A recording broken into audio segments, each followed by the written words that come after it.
আসসালামু আলাইকুম সবাইকে। অনেকদিন ধরে আমি চাচ্ছিলাম যে ওই কমিউনিকেশন স্কিলের উপরে 2000 সালে একদিনের একটা কর্মশালা ছিল। সেই কর্মশালাটার যে টপিকস, মানে সারাদিনের যে ঘটনাগুলো, এগুলো আমি একটা স্লাইড শো আকারে নিয়ে আসছিলাম কোনো একটা জমায়েতে এটা ডিসপ্লে করার জন্য। তো সারাদিন ধরে দেবজিৎ সরকার, যিনি আমাকে আমার কর্মজীবনের শুরুতে একটা ওপেনিং দিয়েছিল চাকরির ক্ষেত্রে। বাংলাদেশে তখন কম্পিউটার নতুন আসছে, অর্থাৎ 1999 সালের ডিসেম্বরের দিকে। তখন তিনজন ইন্ডিয়ান আমাকে ইন্টারভিউ নেয়। একটা হচ্ছে সিলেটে, একটা ঢাকায়, দুটো ঢাকায়, এবং তিনজনই আমাকে মোটামুটি পছন্দ করে। কিন্তু দেবজিৎ সরকার আমাকে ফাইনালি সিলেক্ট করে। এবং আমি উনাকে 1 বছর পরে উনি আমাকে সিলেটে এনআইটিতে কাজ দিয়ে পাঠায়। এবং 1 বছর পর উনি আসবেন শুনলাম। তো উনি এসে একটা একদিনে একটা সেশন নেবে। কিসের উপর সেশন? কমিউনিকেশন স্কিলের উপর। এবং আমার ছাত্ররা সেখানে থাকবে। তো আমি সিদ্ধান্ত নিয়ে ফেললাম যে ছাত্রদের সাথে আমিও থাকবো। দেবজিৎ সরকার যখন ক্লাস নেবে তখন আমি ছাত্র। সো ছাত্রদের পেছনের বেঞ্চে আমি বসলাম, পাশাপাশি আরেকজন যে ফ্যাকাল্টি ছিল, কাদির ভাই, উনিও জয়েন করলো। তো একটা বিষয় হলো, এই বিষয়টাকে আমি কেন গুরুত্ব দিচ্ছি? গুরুত্ব দেওয়ার পেছনে কারণটা হলো, আমি ওই একদিনের যে কর্মশালাতে যে জ্ঞানটা আমি অর্জন করেছিলাম, পরবর্তীতে আমি কমনওয়েলথ এক্সিকিউটিভ এমবিএ করি, সেখানে আমাদের কমিউনিকেশন স্কিল সম্পর্কে পড়ানো হয়। কিন্তু বেসিক্যালি ওই যে অ আ ক খ কমিউনিকেশন স্কিলের এই জিনিসটা কিন্তু অত উপরের লেভেলে পড়ানো হয় না, এবং ওই জায়গাগুলোতে গ্যাপ আছে। আমার কর্মক্ষেত্রে আমি দেখি, আমার পারিবারিক বিভিন্ন আলোচনার মধ্যে আমি দেখি যে, এবং বিভিন্ন জমায়েতে যখন কাউকে মাইক দেয়া হয়, তখন সে যেন মাইক ছাড়তে চায় না। এরকম কয়েকজন আছে যারা মাইকই ছাড়তে চায় না, কথা শেষ করতে চায় না, লোকজন খেতে বসে গেছে তারপরে সে কথা বলে যাচ্ছে। আমরা একটা প্রোগ্রামে একজনকে নিয়ে আসছিলাম ব্যায়াম অডিটোরিয়ামে। উনাকে আসলে ইসলামিক অর্থনীতির বিরুদ্ধে বলার জন্য, এবং আমাদের ওখানে বক্তা ছিলেন যিনি ইসলামিক ইকোনমির পক্ষে বলবে। তো ঢাকা ইউনিভার্সিটির ব্যাংকিং ডিপার্টমেন্টের সে প্রফেসর এসে যখন মাইক হাতে পেল, তখন সে এতটাই আপ্লুত হয়ে গেল যে সে ইসলামিক ব্যাংকিং এর পক্ষে বলা শুরু করলো। তো ওনার যে স্লাইড ছিল, সেই স্লাইড আমি ছিলাম কন্ট্রোলিং এ। স্লাইডগুলোকে আমি দিব, উনি বলবে, আমি দিয়ে যাব। একটা স্লাইডও আমি দেখাতে পারিনি। পুরো সময়টা উনি বক্তব্য দিয়ে গেছে। এবং আমাদের বক্তা উঠে যে কথা ছিল যে সে বলবে, প্রতিবাদ করবে, ইসলামী ব্যাংকিং এর বা অর্থনীতির এগেনস্টে বলবে, আর আমাদের বক্তা পক্ষে বলবে। তো উনি পক্ষে বলা শুরু করে দিছে। এরকম আরেকটা ঘটনা আমরা দেখেছি যে খেতে বসে গেছে লোকজন, কিন্তু তার মনে এত কথা এসছে যে সে বলতেছে, আপনারা খান, আমার কথা শুনে যান। কিন্তু লোকজন খাওয়ায় ব্যস্ত, তার কথা শুনতেছে না। শুধুমাত্র এই মাইক হাতে নিয়ে কথা বলার বা ফ্লোর পেয়ে গেলে কথা বলার প্রবণতা, এটাই না। মানুষের মধ্যে, আমাদের দেশে শিক্ষিত হোক অশিক্ষিত হোক, প্রত্যেকের ভিতরে কমিউনিকেশন স্কিলের একটা বিশাল গ্যাপ আছে। এটা আমি ওই একদিনের ইয়ে থেকে আমি এটা টের পাই। এখন জগৎ চলে আসছে, প্রচুর তথ্য প্রবাহ চারদিকে, মানুষ এত জ্ঞান অর্জন করতেছে, কিন্তু প্রায়োগিক জ্ঞান, যেটাকে আমরা প্রজ্ঞা বলি, সেটার ক্ষেত্রে কিন্তু ঘাটতি রয়ে যাচ্ছে।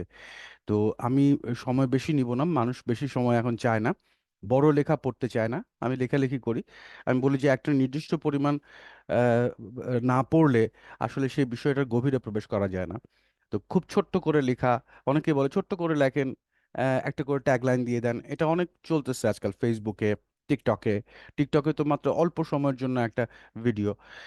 তো লোকজনের মধ্যে অস্থিরতা, খুব দ্রুত কিছু জেনে ফেলার একটা প্রবণতা। তো দেবজিৎ সরকার যখন আসলেন 2000 সালের শেষের দিকে, একদিনের একটা complete workshop on communication skills, ওইটা ওই দিনের, অর্থাৎ 2000 সাল, আজকে 2024, 24 বছর আগের যে অ আ ক খ, আমি বলতেছি না কিন্তু গভীর জ্ঞান, সে অ আ ক খ এখনো আমি দেখি অনেক মানুষের মধ্যে নাই। ইভেন আমার ক্লোজ ফ্যামিলির ভিতরে, মানুষগুলোর ভিতরে এটার একটা ঘাটতি আছে। এটা যখন বলতে যাই তখন অনেকে বলে যে এখন আবার শিখতে হবে, কি আমরা অনেক জানি। আসলে জানা এখানে ঘাটতি আছে, এটাই আমি প্রমাণ করব। প্রমাণ করার কিছু নাই আসলে, আমার জ্ঞানটা আমি শেয়ার করতেছি। যার ভালো লাগবে বা যা এই যে এটা থেকে নিতে পারবে, সে লাভবান হবে, আর যে পারবে না সে ক্ষতিগ্রস্ত হবে বা এটা থেকে বঞ্চিত হবে। হুম, আমি পুরো একদিনের একটা সেশনকে আমি কনসাইজ করে কতগুলো স্লাইড শোর ভিতরে নিয়ে আসছি। আমি ওগুলো বর্ণনা করে যাব। তো ওগুলো কিন্তু আমি আগেই বলতেছি যে এগুলো খুব প্রাইমারি কনসেপ্ট অ্যাবাউট কমিউনিকেশন। এটা অনেক গভীরের বিষয় না। এটা বিবিএ এমবিএ করার কোনো পাঠ্যপুস্তকের বিষয় না। বিষয়টা হচ্ছে যে আজকের পৃথিবীতে প্রায় 80% কর্মজীবী বা যারা চাকরি করতেছে তারা কিন্তু ইনফরমেশন ম্যানেজমেন্ট নিয়ে কাজ করতেছে। তো যখনই আপনাকে ইনফরমেশন ম্যানেজ করতে হবে, তখনই আপনাকে কমিউনিকেট করতে হবে, মানুষের কাছ থেকে তথ্যটা আনতে হবে, সে উপাত্ত আনতে হবে, উপাত্ত থেকে তথ্য জেনারেট করতে হবে। তো উপাত্ত এবং তথ্যের যে ডিফারেন্সটা, এটা বোঝাটাও কিন্তু একটা গুরুত্বপূর্ণ বিষয়। অর্থাৎ কতগুলো ডেটা বা উপাত্ত থেকে আমরা যখন একটা সিদ্ধান্তে পৌঁছাতে পারি, পারার মতো স্ট্রাকচার ডেটাগুলোকে কালেক্ট করতে পারি, তখনই আমরা সেটাকে একটা ইনফরমেশন বলি। সো ইনফরমেশন ডিসেমিনেট করা এবং ইনফরমেশন ক্যাপচার করা, এই দুটোর মধ্যে কিন্তু আসলে কৌশলটা। তো আমি আর কথা না বাড়াই, আমাদের স্লাইড শো গুলোতে চলে যাই। আমি স্ক্রিন শেয়ার করতেছি। আহ, আমি মূলত এই স্ক্রিনটাকে তৈরি করেছিলাম, এই স্লাইড শোটাকে তৈরি করেছিলাম কমিউনিকেশন স্কিল। এবং এটার মধ্যে প্রথম কথাটাই হচ্ছে ডেফিনেশন অফ কমিউনিকেশন। কমিউনিকেশনটা আসলে কি বলতে বোঝায়? Transfer of some thoughts, opinions, facts or figures from sender to receiver is communication. এখানে দুইটা পক্ষ আছে, একটা হচ্ছে সেন্ডার।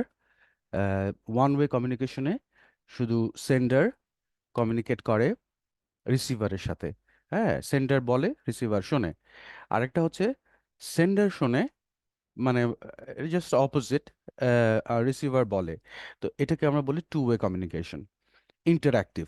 সেন্ডার বলছে, রিসিভার রিসিভ করছে, রিসিভার বলছে, সেন্ডার রিসিভ করছে। আগে যখন ওয়াকি টকি ছিল, তখন একটা কথা বলে ওভার বলতে হতো, আবার আরেকজন শুনে বলতো ওভার। তো এখন আহ, মানে আলট্রা মডার্ন যুগে কমিউনিকেশনটা অনেক ফাস্টার হয়ে গেছে এবং মানুষ সহজে কমিউনিকেট করতে পারতেছে, এখানে আর ওভার বলা লাগে না। কিন্তু ওভার ফ্যাক্টরটা কিন্তু এখনো এক্সিস্ট করে, এটাই আসবে কথার মধ্যে। In human relationship, the most important factor is communication. মানুষের মানুষের সম্পর্কের মধ্যে সবচেয়ে গুরুত্বপূর্ণ হচ্ছে কমিউনিকেট করার বিষয়টা।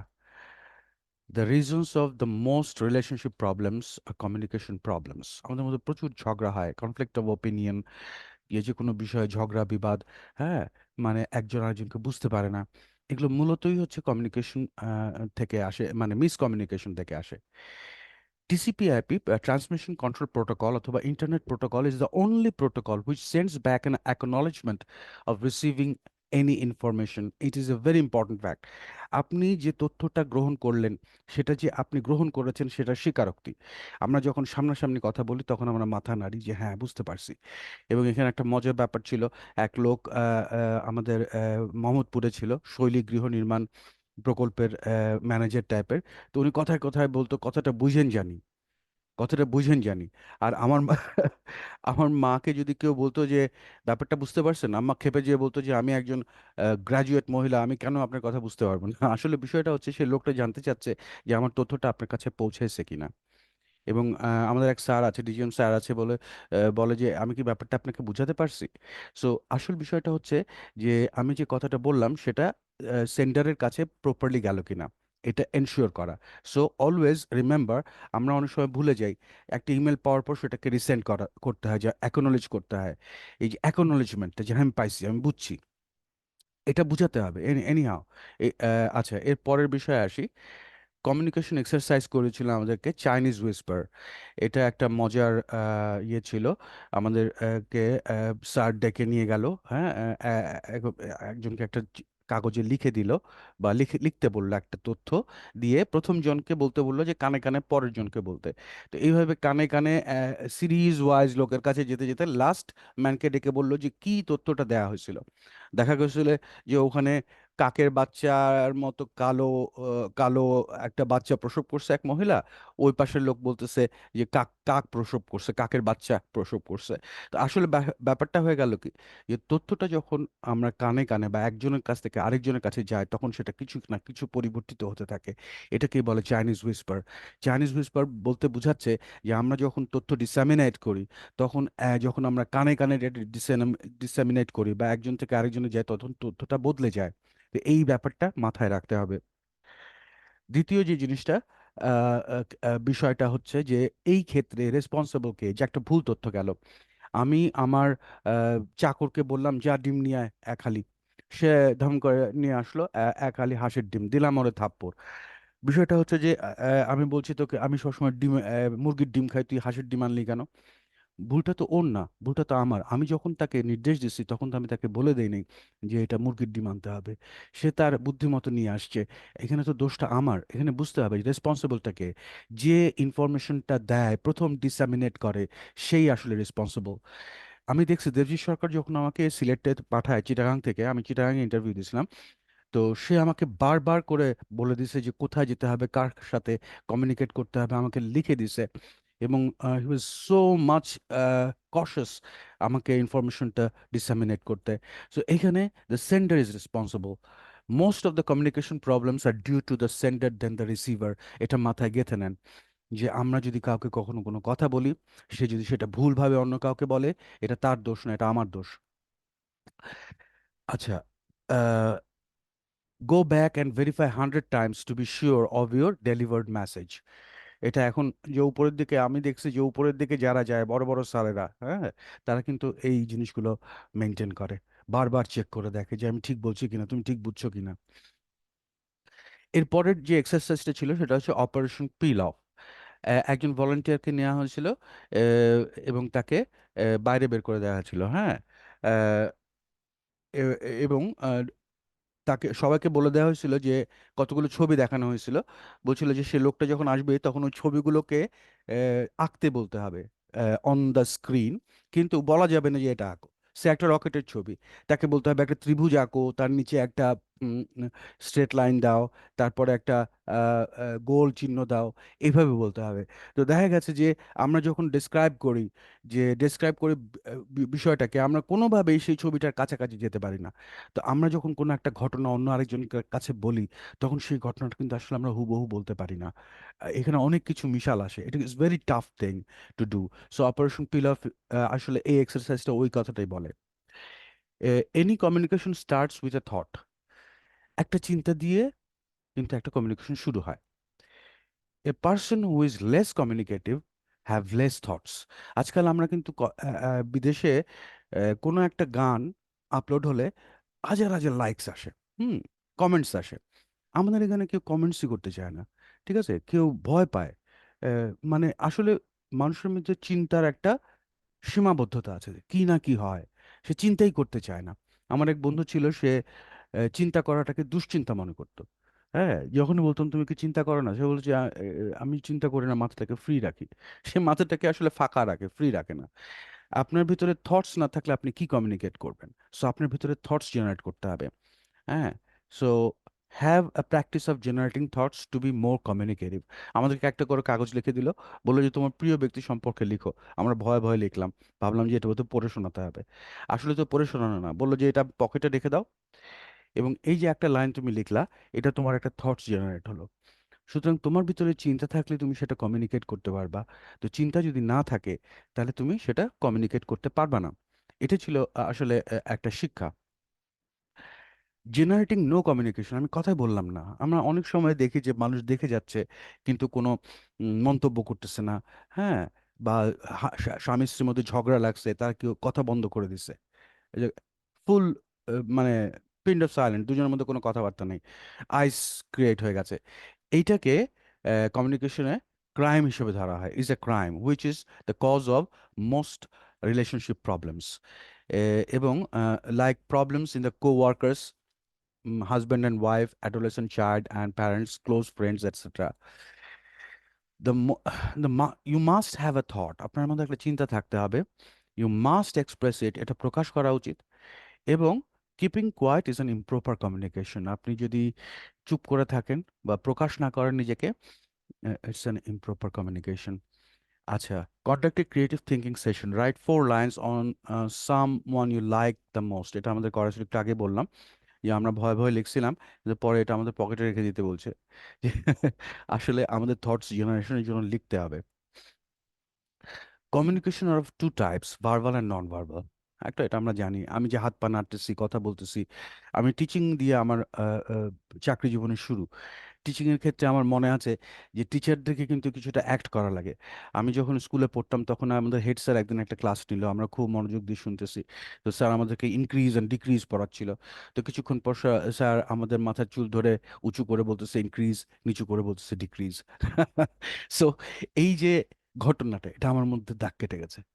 সো ইটস ভেরি ইম্পর্ট্যান্ট যে non-verbal communication is the most important communication. The science behind it is body language.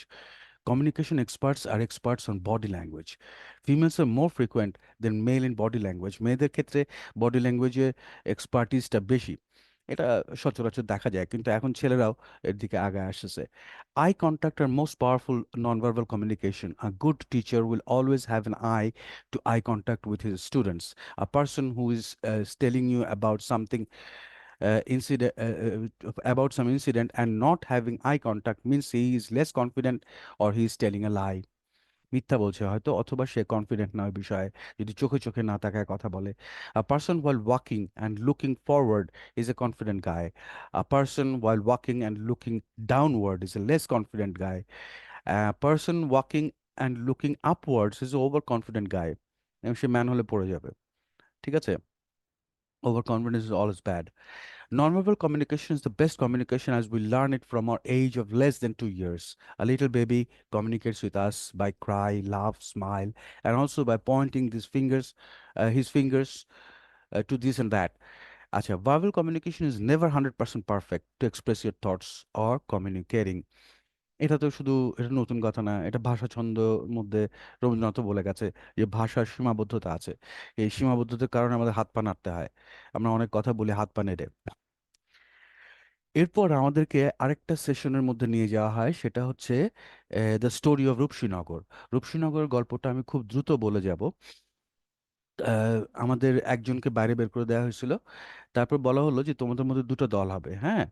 তো গল্পটা হচ্ছে ওই লোক থাকতেই, মানে ওই যাকে বের করে দেওয়া হয়েছিল সে থাকতে গল্পটা বলা হচ্ছে যে এ, একটা গ্রাম আছে, গ্রামের ওই পাশে জমিদার বাড়ি, আর এদিকে শহর। এবং এদিকে একটা ব্রিজ আছে, নদী আছে মাঝখানে, আর একটা নৌকা আছে। তো জমিদার খুব বদরাগী এবং তার স্ত্রীকে সে মারে, তো একদিন মাতাল হয়ে মারে আর কি রাতের বেলা। তো একদিন যখন তার বাচ্চার গায়ে হাত তুললো, তখন সেই মহিলা আর সহ্য করলো না, বলল যে যা হবার হবে, আমি বাচ্চা নিয়ে উম, এ বাড়ি ছেড়ে চলে যাব। তো সে বাচ্চাটাকে নিয়ে নৌকায় করে আহ, গ্রামে আসে। কিন্তু গ্রামের সবাই আসলে বর্গা চাষি, ওই জমিদারের জমিদারের কাছে ঋণী। তারা কেউ তাকে আহ, কোনো স্থান দেয় না, এবং যখন সে নৌকা করে আসে তার কাছে পয়সা ছিল না, সেই সুযোগটা ওই নৌকার মাঝি নেয়। তারপরে সে চার্চের কাছে যায়, সেখানেও সে চার্চের যে পাদ্রী সেও তাকে আশ্রয় দেয় না। তখন সে বন বাদার পার হয়ে সে শহরে যায়। সে ব্রিজের ইয়ে করে শহরে যায়, শহরে যেয়ে তার পুরনো এক বন্ধুকে রাতের বেলা নক করে তার কাছে আশ্রয় চায়। সে বন্ধু অত রাতে তাকে আশ্রয় দেয় না। তখন সে ফেরত আসার পথে বন জঙ্গল দিয়ে ফেরত আসে, এবং বাঘের সামনে পড়ে বাঘ বাচ্চা সহ মাকে খেয়ে ফেলে। গল্পটা এটাই। লোকটাকে বের করে দিল, আমাদের মধ্যে থেকে একজনকে বের করে দিল, বললো যে তোমাদের মধ্যে দুটো দল হবে, এখানে কে দায়ী এই ব্যাপারে তোমরা, যে যাকে বের করে দেওয়া হয়েছে সে আসবে ভিতরে, তাকে তোমরা কোনো একটা সিদ্ধান্তে পৌঁছাতে দিবা না। হুম। তো দুটো ভাগ হয়ে গেল, এখন আমরা দুজন ফ্যাকাল্টি ছিলাম, দুজন দুই পক্ষের। তো আসলে একটা মেয়ে বোধহয় দায়িত্ব পাইছিল। তো কে দায়ী এখানে, কেউ এখানে হতে পারে পাদ্রীটা দায়ী, গ্রামবাসী দায়ী, জমিদারটা দায়ী, ওই বন্ধুটা, গ্রামের বন্ধুটা দায়ী এই মৃত্যুর কারণে। তো এখন উম, আমরা যখনই একটা সিদ্ধান্তের দিকে যাচ্ছে, তখনই আমরা যে আছে মাঝখানে, যাকে লিডার হিসেবে দেওয়া হচ্ছে, তাকে আমরা সরায় দিচ্ছি।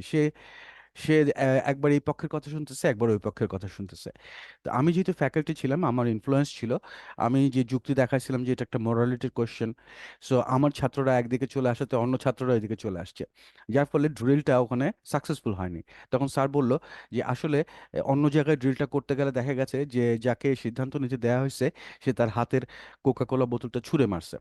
আসলে ব্যাপার হচ্ছে মানুষ যখন সিদ্ধান্ত নিতে পারে না, দোটানায় ভোগে, তখন তার ভিতরে একটা অ্যাঙ্গার ফ্রাস্ট্রেশন তৈরি হয়। এই অ্যাঙ্গার ফ্রাস্ট্রেশন বা যে ফ্রাস্ট্রেশন তৈরি হয় সেটা থেকে অ্যাঙ্গার তৈরি হয়, এইটা বুঝতে হবে। সুতরাং যখনই আমরা কমিউনিকেট করি কোনো একটা মানুষকে, যদি আমরা পাজলড করে দিই বা আমরা একাধিক লোক মিলে যদি কোনো একটা ব্যক্তিকে, যে নেতৃস্থানীয়, তাকে যদি আমরা একটা দ্বিধার মধ্যে ফেলে দিই, তখন তার ভিতরে অ্যাঙ্গার ফ্রাস্ট্রেশন তৈরি হবে। এটাই আসলে এই ড্রিলটার মূল উদ্দেশ্য, বোঝানোর উদ্দেশ্য ছিল। এরপরে যেটা আসে যে একজন ভালো বক্তা, একজন ভালো শ্রোতা, আপনি মাইক পাইসন তো বলেই যাচ্ছেন, বা আপনি আপনার যুক্তিটা প্রতিষ্ঠা করার জন্য চিৎকার চেঁচামেচি করে অস্থির করে ফেলতেছেন, অন্যের কথা শুনতেছেন না, পরমত সহিষ্ণু না। তো if you realise that someone to whom you are talking is not listening, you will feel anger inside. কারোকে কথা বলতেছেন কিন্তু সে শুনতে চাচ্ছে না, সে অমনোযোগী, আপনার ভিতরে রাগ তৈরি হবে। Receiver has to listen silently while the sender is sending message. When you say something to someone and he doesn't listen, you go through anger frustration. Do not even pretend to listen, as because if the sender realize, it will cause more anger and frustration inside the sender. এগুলো সবগুলো true. আচ্ছা, listening, important of communication is listening, one of the part is listening, অর্থাৎ receiving. Stop talking while anyone is talking. আরেকজন কথা বলতে থাকলে চুপ করে থাকেন, শুনেন। Don't cut a person in a middle, একজনকে মাঝখানে আটকে দিবেন না, তাতে তার রাগ বেড়ে যাবে। If you don't listen, the other will not listen to your serve message. আপনি যদি আরেকজনের কথা না শুনেন, সেও আপনার কথা শুনবে না। টকিং ইজ অ্যান আর্ট, সবাই জানে, and try to learn that art. People who are good listener are good communicator. যারা ভালো শ্রোতা, তারা ভালো কমিউনিকেট করে। এরিক ব্র্যাড বলে একজনের কথা বললেন স্যার, যে তার বইয়ের মধ্যে তিনি বলেছেন, every communication is a transaction. এটা একটা লেনদেনের মতো, আমরা যেমন অর্থনৈতিক লেনদেন করি, প্রত্যেকটা কথাই একটা ট্রানজাকশন বা একটা লেনদেন। We make communication two establish a relationship. আমরা কমিউনিকেশন করি, কমিউনিকেট করি, আমরা একটা সংলাপ বলি, একটা সংলাপ শুনি, একটা রিলেশন বিল্ড করার জন্য। One interaction is one transaction. একটা কথায় একটা transaction. Every person has A three ego. আচ্ছা, এটা পরে আসি। তার মানে হচ্ছে আমাদের কথার গুরুত্বটা বুঝতে হবে, যে এটা অর্থনৈতিক লেনদেনের মতোই গুরুত্বপূর্ণ। একটা কথা যখন আমি বলছি, তখন একটা রিলেশনশিপ বিল্ড করার জন্য বলছি, এবং সেই কথাটা গুরুত্ব দিয়ে বলছি। এখন একটা মানুষের ভিতরে তিনটা স্টেট আছে, ইগো স্টেট আছে: child ego state, adult ego state, parent ego state. Parent ego state আবার হতে পারে ক্রিটিক্যাল অর নার্চারিং। এগুলো মানুষের মধ্যে কাজ করে। অনেকের ভিতরে দেখা যাচ্ছে যে হাইপার ইগো, সে নিজেকে অনেক বড় মনে করে। আবার কেউ আছে, অ্যাডাল্ট ইগো স্টেটটা হচ্ছে লজিক্যাল বেন্ড অফ মাইন্ড, আর প্যারেন্ট ইগো স্টেটটা হচ্ছে যে শেখানোর প্রবণতা, আরেকজনকে শেখানোর প্রবণতা, এটা জোর করে হোক। এটা ক্রিটিক্যাল হতে পারে, নার্চারিং হতে পারে। Child ego state dependency, nervousness; adult ego state logical bend of mind; parent ego state either dominating, হ্যাঁ, ডোমিনেট করার চেষ্টা। এটা ক্রিটিক্যাল হচ্ছে ডিরেক্ট ডোমিনেটিং, নার্চারিং হচ্ছে উইথ রিজন ডোমিনেটিং। আমার ছেলে মেয়েকে আমি জীবনে মারিনি, কিন্তু ওরা কিন্তু ডিসিপ্লিনড হয়ে গেছে, ওর মা ওদেরকে বোঝায়। আমি অনেক মার খাইছি, রুম্পাও অনেক মার খাইছে, কিন্তু মানে আমার ওয়াইফ মার খাইছে, কিন্তু আমার বাচ্চাদেরকে আমি এক ফোঁটা মারিনি, কিন্তু ওরা কিন্তু হাইলি ডিসিপ্লিনড। সো নার্চারিংটাই এখন প্র্যাকটিস হচ্ছে মূলত। আগে ছিল বেতের বাড়ি, মানে ডোমিনেটিং, ডিরেক্ট ডোমিনেটিং। তাহলে ফোর কাইন্ড অফ ট্রানজাকশন, আমরা যখন একে অপরের সাথে দেখা হয়, তখন আমাদের একটা চার রকমের একটা নন ভার্বাল কমিউনিকেশন হয়ে যায়। এটা বাই ডিফল্ট। যেমন I am okay, you are okay. আমরা সবসময় দেখা হলে জিজ্ঞেস করি, ভাই ভালো আছেন তো? সো দিস ইজ, হ্যাঁ ভাই ভালো আছি। It's a regular trend. I am not okay, you are okay. ভাই ভালো নাই, দিনকাল ভালো যাচ্ছে না। তার মানে I am not okay but you are okay. I am not okay, you are not okay. ভাই ঠিকই বলেছেন, আপনার মতো আমারও দুরবস্থা। I am okay, you are okay. আমিও ঠিক আছি, আপনিও ঠিক আছেন। I am okay you are not okay, কিন্তু আসলে আপনি ঠিক নাই আমি ঠিক আছি, এটা আসলে মানে মানে সুপার ইগো বা হায়ার ইগোর কনসেপ্ট। ফ্রাস্ট্রেশনের কনসেপ্টটা হচ্ছে I am not okay the world is okay, একমাত্র আমিই দুরবস্থার মধ্যে আছি আর সারা বিশ্বটা ভালো আছে। তো এই চারটা এবং এই পাঁচটা পাঁচটা আসলে আন্ডারস্ট্যান্ডিং আমাদের প্রথমেই হয়ে যায়। একটা কুইক ওভারভিউ করি, তাহলে আমাদের মূলত এগুলো অ আ ক খ, ঠিক আছে, এগুলো আমাদের মনে বিবিএ তে পড়ানো হয় না এইভাবে। তো সারাদিন ধরে আমরা এই জিনিসগুলো নিয়ে কাজ করেছি 1999 সালের আগস্ট কি অক্টোবর মাসে, এবং আমার এখন পর্যন্ত আমি দেখি অনেকের মধ্যে এই প্রবলেমগুলো আছে এবং তারা এই ব্যাপারগুলো জানে না। হুম। এবং তারা এটা ফলো করে না। Transaction of some thoughts, opinion, facts, or figure from sender to receiver is communication. Most of the communication problems are due to the sender than the receiver. Nonverbal communication is most important and powerful communication. The science behind it is body language. People who are good listener are good communicator. Every communication is a transaction. Every people has three ego state: child ego state, adult ego state, and parent ego state. Parent ego state is one of two kinds, is of the two kinds. One is a critical and another is nurturing. Four kind of transaction আমরা যেটা normally করে থাকি: I am okay, you are not okay. I am not okay, you are okay. I am not okay, you are not okay. I am okay, you are okay. লাস্টেরটা মনে হয় perfect. তো মূলত এটাই ছিল আহ, পুরোপুরি আমাদের কমিউনিকেশন স্কিলের বিষয়টা। আহ, তো আমি বলতে চাচ্ছি যে এই কয়টা জিনিস আসলে মাথায় রাখা দরকার। একটা হলো যে পরমত সহিষ্ণুতা, আপনি কথা বলেন কিন্তু অন্যের কথাকে বোঝার চেষ্টা করেন, আগে বোঝার চেষ্টা করেন তারপর বলেন। তো আপনি বলেন, আপনি সময় নিয়ে বলেন, আবার তাকেও সময় দেন। এই জিনিসটা থাকতে হবে, অর্থাৎ পারস্পরিক একটা সমঝোতা, যেখানে আমরা একটা গঠনমূলক একটা সিদ্ধান্তে পৌঁছাতে পারি। আসলে reaching a judgement is the main objective. আমাদের সামনে অপশনস থাকে, আমাদের সামনে প্রবলেম থাকে, প্রবলেমগুলো solve, problem identification is half solve, কিন্তু ওইটা সলভ করার অনেক অপশনস থাকে, অনেক পথ থাকে। সেই পথগুলোর ভিতর থেকে কোনটা আমরা বেছে নেব, সেই জাজমেন্টটাতে আসতে আমাদের তর্ক বিতর্ক সংলাপ আলাপ করার প্রয়োজন আছে। তো এই জিনিসটাই আসলে আমাদের এই কমিউনিকেশনের প্রাইমারি কনসেপ্টগুলো মাথায় রেখে করা উচিত, যেটা করে না মানুষ। এটা যত কিছুই বলুক যে আমাদেরকে নতুন করে শিখতে হবে নাকি, কমিউনিকেশন কি আমরা করতেছি না, কমিউনিকেশন হচ্ছে না। হুম। অনেক ল্যাকিংস আছে, অনেক ফল্টি কমিউনিকেশন হচ্ছে আমাদের, যার ফলে আমাদের আমাদের রাজনীতিতে কনফ্লিক্ট, আমাদের পরিবারের ভিতরে কনফ্লিক্ট, আমাদের ফ্যামিলির ভিতরে কনফ্লিক্ট তৈরি হয়। তো সবাইকে ধন্যবাদ, আজকে আমি এটা রেকর্ড করতে পারলাম, আমার ভালো লাগলো। আপনাদের যদি ভালো লাগে সে শেয়ার করবেন, যদি কোনো অ্যাডিশনাল অথবা কোনো ভুল করে থাকে সেগুলো বলবেন, আর অ্যাডিশনাল কিছু যোগ করে থাকলে বলবেন। ধন্যবাদ সবাইকে।